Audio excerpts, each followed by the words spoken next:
പള്ളിപ്പണിക്ക് നേതൃത്വം കൊടുക്കുന്ന പല വൈദികരെയും കണ്ടിട്ടുണ്ട്. എന്നാൽ ഇതിൽ നിന്നെല്ലാം വ്യത്യസ്തമായി പള്ളി പണിയുന്ന വൈദികരെ അധികമാരും കണ്ടിട്ടില്ല, അല്ലേ?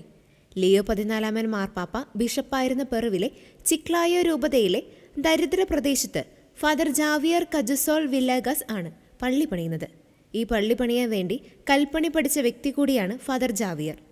രൂപതയിൽ നിന്ന് അനുവാദം മേടിച്ച ശേഷമാണ് പള്ളി പണിയാൻ ആരംഭിച്ചത്. ആർക്കിടെക്റ്റായ തന്റെ സഹോദരനാണ് തന്നെ കൽപ്പണി പഠിപ്പിച്ചതെന്നും വൈദികൻ പറയുന്നുണ്ട്. സാമ്പത്തിക ബുദ്ധിമുട്ടുകൾ കൊണ്ടാണ് താൻ സ്വന്തമായി പള്ളി പണിയാൻ തീരുമാനിച്ചതെന്ന് അദ്ദേഹം പറയുന്നുണ്ട്. രാവിലത്തെ വിശുദ്ധ കുർബാന അർപ്പണത്തിന് ശേഷം തന്റെ ഒഴിവു സമയത്താണ് വൈദികൻ പള്ളി പണിയാൻ എത്തുന്നത്.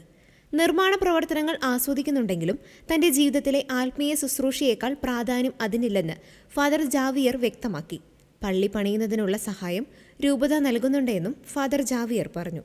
അതോടൊപ്പം മുൻപ് താമസിച്ചിരുന്ന സ്ഥലത്തെ കെട്ടിടവും വൈദികൻ തന്നെയാണ് പണിതത്. ലിയോ 14 പാപ്പ മെത്രാനായിരുന്ന സമയത്തായിരുന്നു ഇതിന്റെ നിർമ്മാണം. അന്ന് പാപ്പയായിരുന്നു അതിനുള്ള ധനസഹായം വൈദികന് നൽകിയത്.